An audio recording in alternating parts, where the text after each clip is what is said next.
Elements are capable of having many different oxidation states. This module reviews the common oxidation states for radioactive elements that may be in drinking water samples.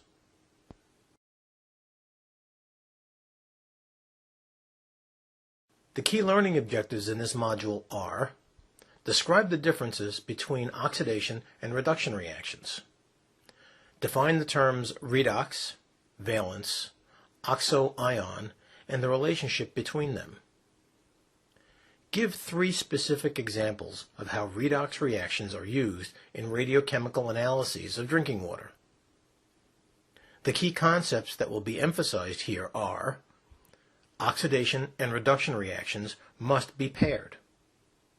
Elemental valence will determine solubility, reactivity, and volatility. Ions that have an oxidation state of greater than +4 or less than -4 will exist in solution as oxo-ions. And redox reactions are an important component of radiochemical separations.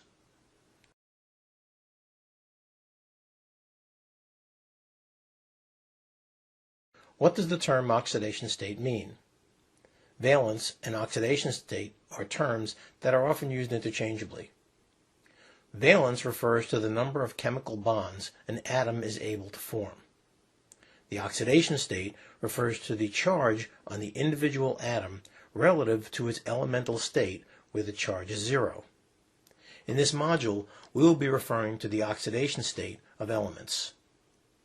If an atom gains an electron, it becomes negative, like a group 7 element, a halogen.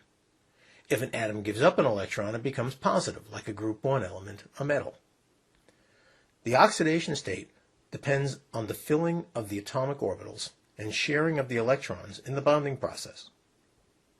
Whatever leads to a more stable ion, either gaining or losing electrons, will determine whether an atom becomes a cation or an anion.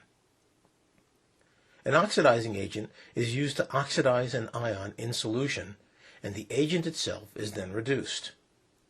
Conversely, a reducing agent reduces an ion in solution while the agent itself is oxidized. For many radionuclides, the oxidation state can change depending upon the chemical conditions in the surrounding medium. It is the job of the chemist to adjust the reaction conditions in solution so that the oxidation state of the analyte is fixed and separation and measurement of the radionuclide of interest is facilitated. The process of using oxidation and reduction to adjust chemical oxidation state is simply referred to as redox reactions. The valence or oxidation state of the ion determines its reactivity in solution. The analyst does not have knowledge of the oxidation state of the radionuclides to be analyzed. Thus, the solution conditions must be controlled so that the radionuclide oxidation state is adjusted by using an oxidizing or a reducing agent. It is also important that this occur at the very beginning of an analytical method so that any tracers or carriers added will also be in the same oxidation state as the radionuclide to be determined. The oxidation state of the radionuclide will determine its chemical reactivity. It is of paramount importance that all the atoms of the radionuclide under investigation and any carriers or tracers to be used be in the same oxidation state at the very beginning of the analytical process.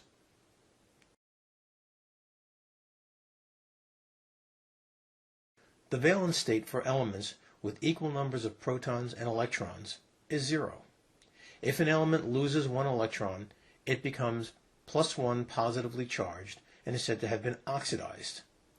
If an element gains 1 electron, it becomes -1 negatively charged and is said to have been reduced. The process of oxidation and reduction must occur simultaneously, as free electrons cannot exist in solution. This means an equivalent number of electrons must always be transferred. The process is often referred to as redox. The best way to remember which is to think of the beginning of a Metro-Goldwyn-Mayer movie. Each movie starts with a picture of a lion. The lion's name is Leo. The movie doesn't start until Leo goes Gur. LeO, Leo, is loss of electrons, oxidation. GeR is gain of electrons, reduction. The equation shown here is a simple redox reaction involving a transfer of electrons from zinc metal to stannic ion. Note that in the balanced equation there are no electrons, and the number of atoms and the total charge on both sides of the equations are the same. The groups in the periodic table are aligned so that each element within a vertical group will have similar chemical properties, and thus at least one of their potential valences will be common to all elements in that group. The answer to the question on the slide is zinc metal lost 2 electrons and was oxidized, becoming zinc plus 2, and tin plus 4 gained 2 electrons and was reduced to tin plus 2.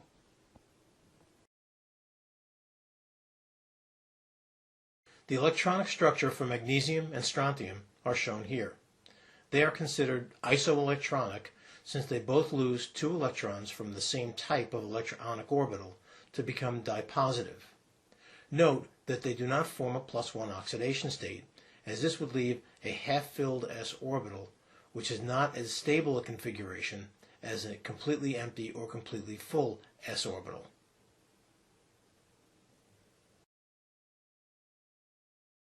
The elements shown on this slide can have multiple oxidation states in drinking water. It is the oxidation states of these elements that must be carefully controlled during radiochemical separations, as their oxidation states may change, and this will change their ability to be separated by the various methods we employ. It is important to note that any element that has an oxidation state of 5 or more will exist in solution as an oxo-ion. When an ion has that high of an oxidation state, it literally rips a water molecule apart, collecting at least 1 oxygen atom to reduce the overall charge of the ion in solution. It is important to note that the oxidation state of the original ion does not change during this process.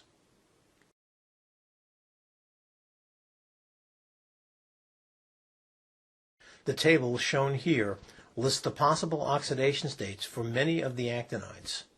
The bolded numbers in the table signify the oxidation state for each of these elements that is most likely to be found in drinking water solutions.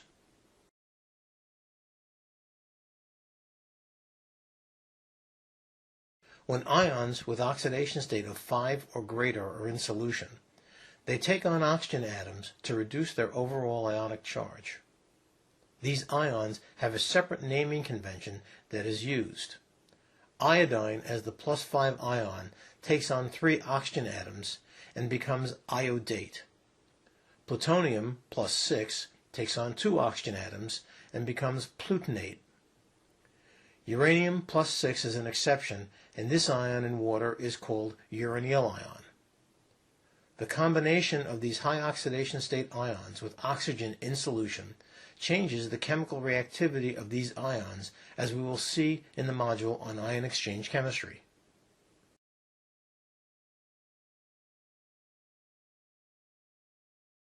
Frequently, chemical shorthand is used for the chemical formulas of the actinides. Since the +5, +6, and +7 oxidation states always have oxygens associated with them, and because the charge on the ion is not the oxidation state of the radionuclide, it was easier to write the radionuclide oxidation state with the Roman numeral and no other symbols. So the uranyl ion, UO2 + 2, would be abbreviated as uranium parentheses Roman numeral 6. Similar abbreviations exist for plutonium, americium, neptunium, and other actinides.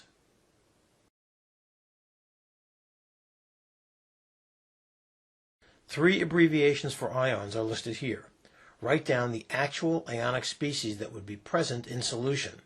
Examine the Roman numerals carefully, then check your answers.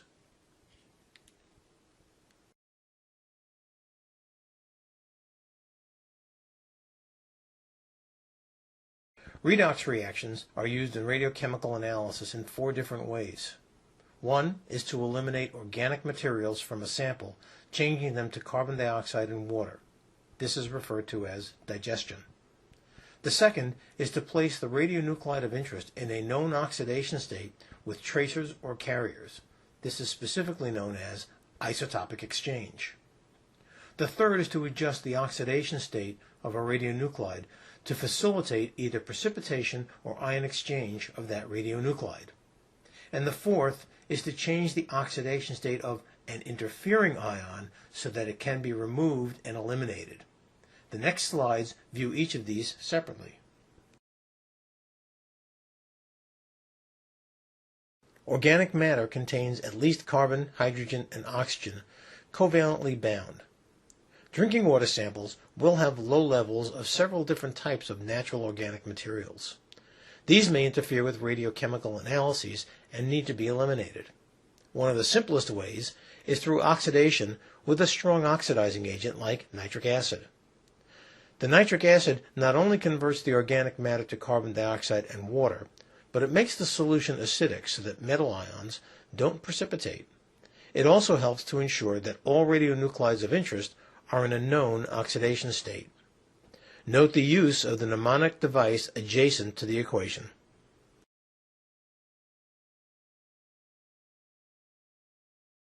Redox reactions can be divided into 2 separate half reactions. One reduction, one oxidation.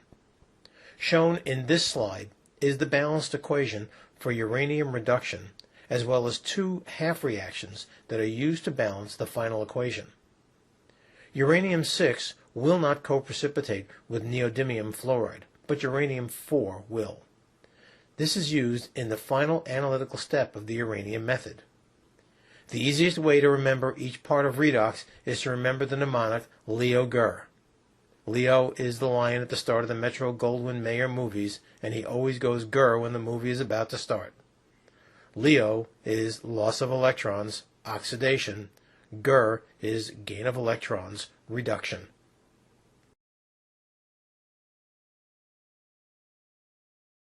This is an example of when an interfering radionuclide must be removed by changing its oxidation state. Polonium is an alpha emitter and can interfere when determining uranium using gas proportional counting analysis. It is removed by plating it out electrochemically on a nickel disc.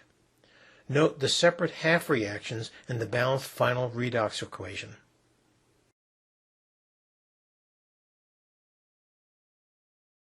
This concludes our basic module on redox chemistry. You should be able to explain what redox reactions are. You should be able to define multivalent species and give examples of several different types. Finally, you should be able to describe 3 ways in which redox reactions are used in radiochemical separations of different radionuclides in drinking water.